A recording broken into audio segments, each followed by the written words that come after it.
So, the chapters came out quite early. Bleach, One Piece, and Toriko are out. So, I'm going to assume that there was some form of holiday, and that is why these chapters have came out early. But, I guess sooner is better than later, in a certain sense. And to see these chapters out already, I have to say, I liked them. I really did like this Bleach chapter, actually, which I want to take a few moments to say. The death of Nemu, like when she dies, but then we kind of find out she's not really dead, I don't really know how to feel about that, because I'm on the fence with that. For one thing, I wanted some form of death in this, because it would have added some form of repercussion and, you know, some things that would carry over after this fight, but at the same time, I didn't really want to see these characters die, because I wanted to see what type of development was going to take place after this said fight. But talking about the first part of the chapter, Nemu kind of sacrifices herself, and she gets controlled and she gets devoured by Crazy Hand. And in the act of this, you see a segment of this chapter that I think comes at a surprise to all of us. Azael, I think that's how you say his name, he makes an appearance in this chapter through the madness of Mayuri. So Mayuri, in a sense, went insane. Like, he had a mental breakdown. And I'm like, whoa, whoa, whoa. Mayuri just fucking had a mental breakdown in this chapter. Like, he was so distraught, and he didn't know how to react. Like, he had a mental fucking breakdown, and he saw this person come into his mind, kind of, like he was just talking to him in a certain sense. And I'm like, damn. Because, let's take a few moments to really clarify what this means. We do know that Mayuri and Nemu have this father-daughter type relationship going on.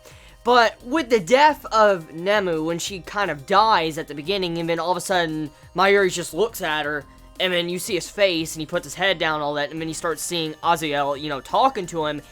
That right there, it symbolizes how much Nemu really means to Mayuri, how much she means to him as a person, and how much it would mean if she was gone. Like, he just broke fucking down. I mean, even though it was brief, even though this mental breakdown was brief, and maybe for only like a minute at the most, it was still there. The mental breakdown happened. So it goes to show you, Mayuri let his emotions slip in that moment, and he really realized what he just lost.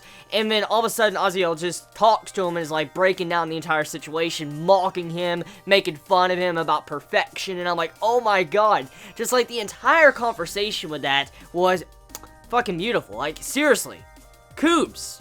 Good shit. Very good shit. Like, the best chapter in terms of this fight yet.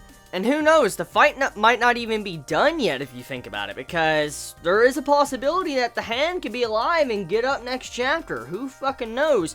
But the thing is the breakdown and what Koobs did in this chapter. My god. Seriously, it's really good. I love psychological chapters like this. Seeing a mental breakdown of Mayuri just adds a different layer to his character that we haven't really seen, especially when he sees this person that he's defeated in the past, and he's just mentally talking to them. Brilliant. It really is. Koobs, make more of this type of shit. This is really good. Like, a really good chapter.